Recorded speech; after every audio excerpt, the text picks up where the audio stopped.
आणि ज्या 400 खासदारांमध्ये आपले रामभाऊ सातपुते असतील, रामभाऊ सातपुते असतील, आपल्याला त्यांना फार मोठ्या संख्येने त्यांना निवडून द्यायचं आहे. प्रत्येकाने विचार करायचा आहे. रामभाऊंना जर आपण पाठवलं, मगाशी ते म्हणाले की तुमचे काही प्रश्न असू द्या, मी तुमच्या बरोबर आहे, मी दिल्लीत गेल्यानंतर तुमच्या प्रश्नाला वाचा फोडणार आहे. खरं म्हणजे असं कोणी सांगत नाही, परंतु आपले उमेदवार आहेत, त्यांना ते तरुण तडफदार आहेत, त्यांना संपूर्ण समाजाच्या, इतर समाजाच्या जाणीव आहे की समाजाचे प्रश्न काय असतात. खरं म्हणजे या ठिकाणी मला आवर्जून सांगावं असं वाटतंय की मोदी साहेबांचं हे इलेक्शन आहे. मोदी साहेबांचे हात बळकट करायचे आहे आणि बळकट याच्यासाठी करायचं की मोदी साहेबांनी जागतिक नेतृत्व करावं. त्याच्यासाठी आपल्याला सातपुते साहेबांना निवडून द्यायचं आहे. जर आपण 400 खासदार निवडून दिले तर निश्चित आपले मोदी साहेब जगातलं नेतृत्व करतील.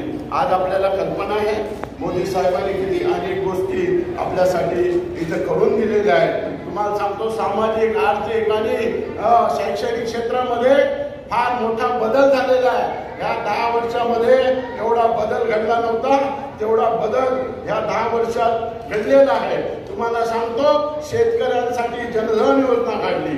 48 कोटी लोकांची अकाउंट उघडली गेली. 48 शेतकऱ्यांना त्यांना मानधन मिळायला लागलं.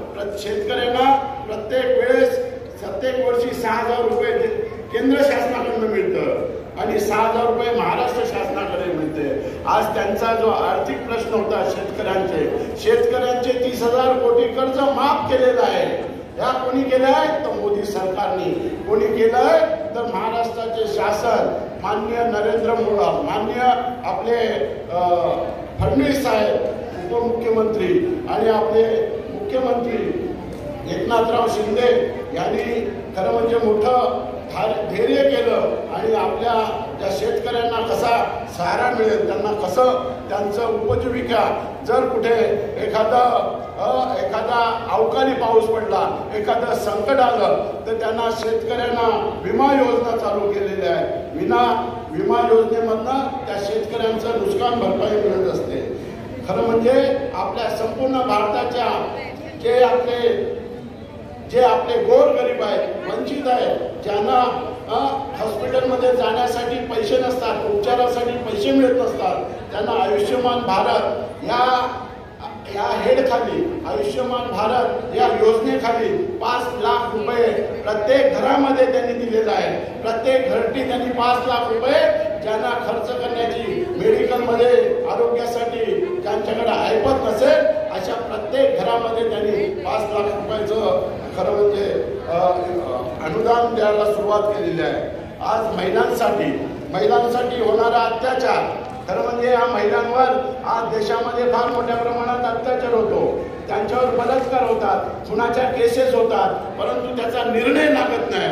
परंतु आज आपल्या शासनाने, केंद्र शासनाने, महाराष्ट्र शासनाने एक शक्ती कायदा काढलाय, फास्ट ट्रॅक कोर्ट काढलेला आहे. त्याच्या माध्यमातून जो काय आपल्या महिलांवर अन्याय होतो तो अन्याय दूर करण्यासाठी, त्या अन्यायाला वाचा फोडण्यासाठी, त्या अन्यायाला न्याय देण्यासाठी शक्ती कायदा केलाय आणि फास्ट ट्रॅक कोर्ट केलेला आहे. 10 वर्ष लागत होती, 15 वर्ष लागत होते निर्णय देण्यासाठी. आज 6 महिन्यात हे फास्ट ट्रॅक कोर्ट करणार आहे. म्हणजेच महिलांना चांगला न्याय मिळेल ह्या दृष्टिकोनाने शक्ती कायदा आज केला गेलेला आहे. या आचारसंहितेनंतर हा शक्ती कायदा लागू होणार आहे. सुकन्या योजनेत सुद्धा आपल्या महिलांना प्राधान्य दिलेलं आहे. स्कॉलरशिपसाठी महिलांना प्राधान्य दिलेलं आहे. आज विकसित भारत आहे.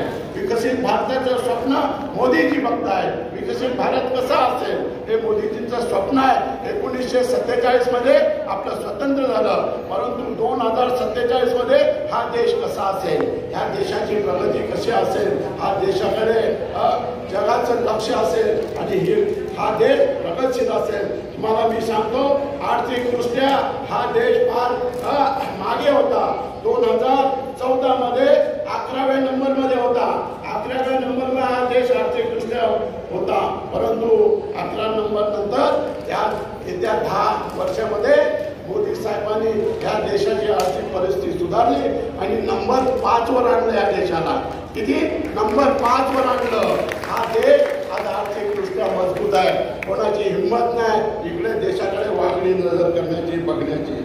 खरं म्हणजे इथे फार मोठं रेल्वे गेल्या, विमानं गेलं, मोठमोठे महाराष्ट्रीय मार्ग बनले, मोठमोठ्या समस्या मोदी साहेबांनी सोडवलेल्या आहेत. मी आता डिटेल्समध्ये जात नाही.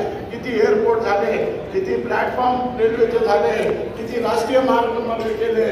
त्या आघाडीच्या काळात काय होतं आणि आता काय झालंय संपूर्ण देशाला माहिती आहे. या 10 वर्षात केवढी मोठी प्रगती झालेली आहे संपूर्ण देशाला माहिती आहे. आज या मोदी साहेबांनी अहोरात्र मेहनत करतात, अहोरात्र मेहनत करतात. ज्या मोगलशाहीमध्ये जे 500 वर्षापूर्वी आपलं जे मंदिर होतं, रामाचं अयोध्येत मंदिर होतं, ते मंदिर नष्ट झालं होतं. परंतु 500 वर्षानंतर मोदी साहेब प्रधानमंत्री झाल्यानंतर हे देऊळ, नवीन देऊळ बांधण्यात आलं.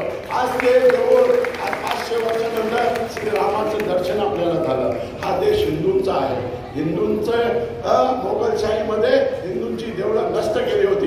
परंतु आपले एकच दैवत आहे ते म्हणजे मोदी साहेब. मोदी साहेबांनी ठरवलं की माझ्या कालखंडामध्ये हे होणं फार गरजेचं आहे. मोदी साहेबांनी आज नवीन रेल्वे आणली. खरं म्हणजे ही रेल्वे वंदे भारत म्हणून रेल्वे आणलेली आहे. सातपुते साहेब तुम्हाला मी सांगू इच्छितो, वंदे भारत ही रेल्वे आज आधुनिक रेल्वे आहे आणि स्वयं बनवलेली, देशाने बनवलेली ही रेल्वे आहे. खरं म्हणजे अभिमान वाटतो हे सांगायला. मी जपानमध्ये गेलो होतो. आम्ही 25 आमदार जपानमध्ये गेलो होतो. आपले लाडके नेतृत्व तथा पश्चिम महाराष्ट्र संघाचे प्रमुख अरुणभाऊ लोणारी कोळे यांनी प्रस्तावित करावं असं मी त्यांना विनंती करतोय. आद्य कवी कुलगुरू महर्षी वाल्मिकी व स्वामी समर्थांनी वंदन करून आजच्या लोकसभेचे माहितीचे उमेदवार माननीय रामभाऊ विठ्ठल सातपुते यांना पाठिंबा देण्यासाठी आपले कोळे कार्यक्रमाचे अध्यक्ष तथा विधान परिषद आमदार रमेशदादा पाटील साहेब यांच्या अध्यक्षतेखाली हा कार्यक्रम आयोजित केलेला आहे. आपल्या मध्ये रामभाऊला जायचं आहे म्हणून मी माझे 2 मिनिटाचा संपर्काचा प्रयत्न करतो. परवा 29 तारखेला आज येथे जे उपस्थित आहेत समोर बसलेले लोक यांना मी 29 तारखेला जे मुंबईमध्ये बावनकुळे साहेब यांच्या नेतृत्वाखाली जी चर्चा झाली, त्यानंतर चिंतनशील चर्चा झाली, ते सगळं सांगून इथं मी तुम्हाला सगळ्यांना आणलेलं आहे. म्हणून आज सांगायत आपल्या कोळी समाजाबद्दल विधानसभेमध्ये आपल्या आता शब्द दिले गेला आहे की लोकसभेची आचारसंहिता संपल्यानंतर 3 महिन्यामध्ये आपल्या कोळी महासंघाचे जे काही प्रश्न असतील ते मार्गी लावू म्हणून असं आश्वासन दिलेलं आहे. मी आज इथे उमेदवार आणि भाजपच्या आणि आमचे राष्ट्रीय अध्यक्ष यांच्या समोर आपल्याला सांगू इच्छितो, दादासाहेब तुमच्या आदेशाने मी आजपर्यंत गर्दी जमवण्याचा प्रयत्न केलेला आहे आणि हे लोक आज उद्या इथं जे उपस्थित लोक आहेत, उद्या त्यांच्या काहींच्या घरात लग्न आहेत, आज संध्याकाळी हळद आहे, गाव जत्रा आहेत, घरात कार्यक्रम असताना सुद्धा सर्व काही बाजूला ठेवून आमचे राष्ट्रीय अध्यक्ष रमेशदादा पाटील यांच्या आदेशाला मान देऊन जातात हे सर्व लोक आलेले आहेत.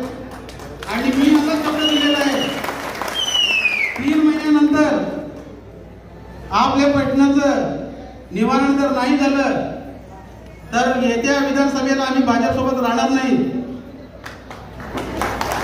आणि आज जे आपले उमेदवार आहेत रामभाऊ सातपुते त्यांना एक शब्द देतो सोलापूर जिल्हा कोळी महासंघाच्या वतीनं, साहेब आम्हाला तुमच्या गाड्या प्रचार करण्यासाठी नको, आम्ही इथून गेल्यावर आमच्या घरातले स्वतःचे भाकरी बांधून घेऊन प्रत्येक घरापर्यंत तुमच्यासाठी पोहोचवायला तुम्हाला विजय करण्याचा प्रयत्न करतो. म्हणून दादासाहेबांना आणि उमेदवारांना आणि या स्थानिक आमदार सगळ्यांना सांगून सुद्धा कोण आले नाही, असो काही काम असतील आपले उमेदवार जाणार आहेत. म्हणून मी तुम्हाला जे बोलले मला बोलायचं भरपूर होतं म्हणून थोडक्यात बोलले आणि पुनश्च त्या व्यासपीठावरील सर्व मान्यवर आणि समोर बसलेले माझ्या सर्व नेतेगणांचं पुनश्च एकदा अभिनंदन करतो, आभार मानतो. 2 शब्द जय हिंद. धन्यवाद.